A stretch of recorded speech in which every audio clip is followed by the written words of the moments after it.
Muito se fala hoje que nós estamos próximos a uma terceira guerra mundial. A gente tem algumas guerras, alguns conflitos acontecendo, né? Você tem lá Rússia e Ucrânia, você tem ali Israel, né, com o pessoal do Hamas, enfim, com o Irã, com aquela turma toda. E a gente também tem aí hoje Brasil, Venezuela. Tá uma loucura pelo mundo. Mas muitos acreditam que a terceira guerra mundial não está longe. Qual que é a sua visão sobre isso? Então, acho que uma referência importante é o Boletim dos Cientistas Atômicos, né, que foi uma instituição criada em 1947.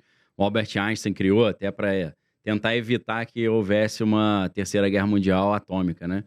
Então, ele reúne alguns especialistas da Universidade de Chicago, em 1947, e eles criam ali boletins que eles vão informando a população mundial o quão próximo a gente estaria da extinção, seja por uma guerra mundial atômica ou por outro motivo. E para ter uma referência gráfica desse perigo, eles criaram um relógio chamado relógio do juízo final. E esse relógio ele tem um ponteiro só, e quanto mais próximo ele está da meia-noite, quanto mais vertical ele está, mais próximo a humanidade estaria da destruição, né? Esse relógio, em março de 2023, ele foi atualizado para 1 minuto e meio para meia-noite, que é 90 segundos para meia-noite, que deu o título do meu livro 90 Segundos para o Apocalipse, foi sobre isso. E esse relógio agora, antes de eu falar a novidade, né? Quando ele foi atualizado em 2023 para 90 segundos para meia-noite, foi o maior perigo que a humanidade já esteve, desde 1947. Então, de 47 para cá, aconteceram várias coisas preocupantes, né? Então, assim, segundo o Boletim de Cientistas Atômicos, a humanidade já estava nesse maior perigo da história, desde 47. E agora, essa semana, eles colocaram, em vez de 90 segundos, 89 segundos.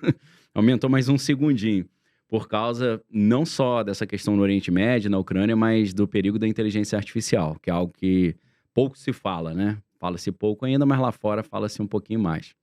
Até teve essa empresa chinesa, até ia te perguntar isso, que foi DeepSeek, né? que foi um absurdo isso que aconteceu, né, Mia? O mundo da tecnologia perdeu dinheiro, enfim, a gente viu. $1 trilhão. A Nvidia teve uma 15%. queda gigante, né?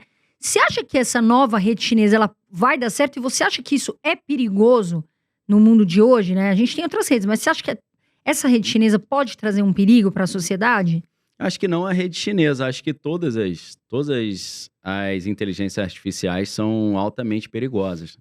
Em 2014, fizeram várias entrevistas com especialistas e perguntaram para o Stephen Hawking, para o falecido já, infelizmente, né, o Steve Wozniak, que é cofundador da Apple, perguntaram para o Nick Bostrom, que é um dos maiores especialistas da Universidade de Oxford sobre inteligência artificial, e para o Elon Musk também na época, né? Perguntaram para eles qual vocês acham que é o maior perigo para a extinção da humanidade. Esses todos que eu citei falaram inteligência artificial, porque a inteligência artificial seria a primeira coisa mais inteligente que o homem que ia existir, pelo menos no planeta Terra, né? Não sei se tem algum alienígena aí mais inteligente, mas ele falou que a chance dessa inteligência artificial olhar o homem como um problema e vice-versa, o homem tentar desligar a inteligência artificial e ela para se proteger tentar destruir o homem, a chance era elevadíssima. Isso em 2014.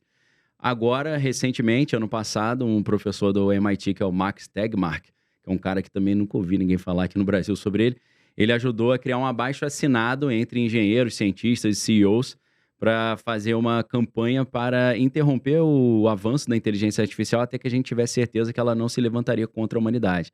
Criar dispositivos de segurança.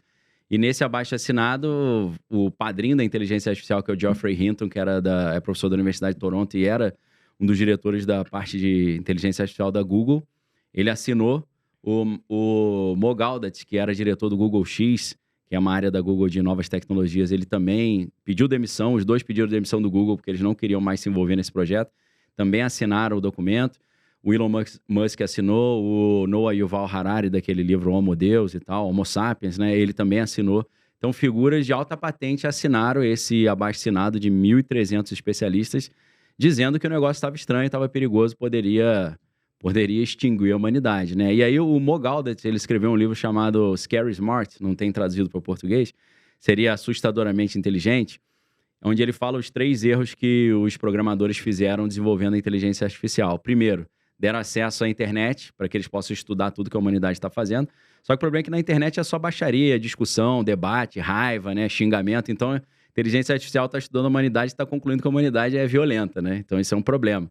Segunda coisa foi ensinar a inteligência artificial a escrever código de programação, porque eles conseguem reescrever o próprio código e criar o que eles chamam de propriedades emergentes. Tipo assim, pô, eu não ensinei a inteligência artificial a falar persa e ela aprendeu sozinha, porque ela reescreveu o próprio código. Então, pode surgir propriedades que não estavam programadas ali, e algumas dessas podem ser em prejuízo da humanidade. E a terceira é quando eles começaram a usar inteligências artificiais para desenvolver inteligências artificiais. Porque um ser humano atuando como agente de desenvolvimento de uma inteligência artificial, ele fazia 200 correções por dia, em 24 horas, para corrigir e melhorar, né, a inteligência artificial. A máquina, desenvolvendo a própria máquina, eles fazem 2 milhões de correções por hora. Então, o crescimento é muito mais rápido e é numa velocidade que a gente perde o controle de para onde aquilo está indo. Então, esse é o perigo das inteligências artificiais. Com relação ao DeepSeek, a gente ainda não sabe se o DeepSeek será o início de uma bolha da inteligência artificial estourando, porque a OpenAI capitalizou 16 bilhões de dólares. O DeepSeek, segundo eles falam, mas eu não acredito, mas é o que eles falam, eles disseram que eles gastaram só 6 milhões, o que é 98% a menos, e 2 meses. Então, os investidores na OpenAI falaram, peraí, a gente precisou investir 16 bilhões e os caras com 6 milhões e 2 meses fizeram um produto melhor. Então, para onde foi nosso dinheiro? Será que isso é uma bolha? Então, a gente não sabe exatamente. Hoje, a Microsoft está dizendo que vai processar o DeepSeek. A Microsoft é uma das donas, né, da OpenAI, porque está dizendo que a DeepSeek e a empresa japonesa que é a dona da DeepSeek, elas roubaram dados do ChatGPT para poder replicar, né, o modo de operação.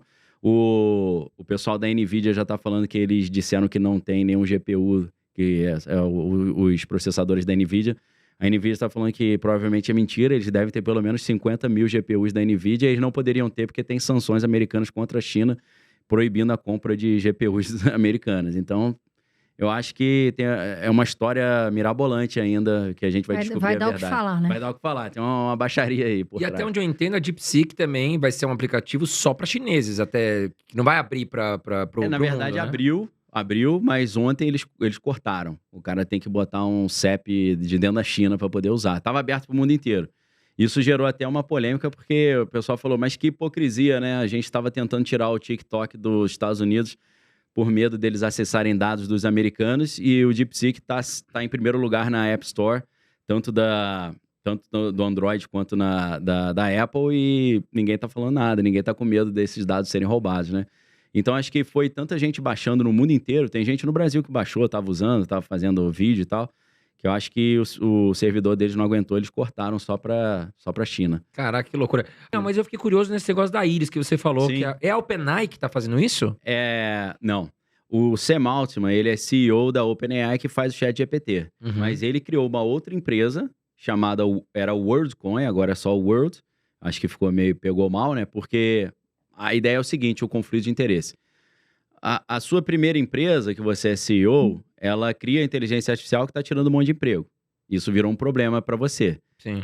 Aí, em vez de você criar mais empregos, você criou uma outra empresa para dar uma renda básica universal para as pessoas, pegando o escaneamento da biometria da íris. Você sabe os valores que eles estavam pagando pra Acho essa que é galera? $80, se eu não estou enganado. Puta, $80 pro Não, cara ir mas- lá e deixar escanear. E qual é o risco que essas pessoas estão correndo, Daniel? Então, através desse escaneamento da íris, eles podem descobrir dados da saúde da pessoa, podem descobrir dados bem particulares da pessoa.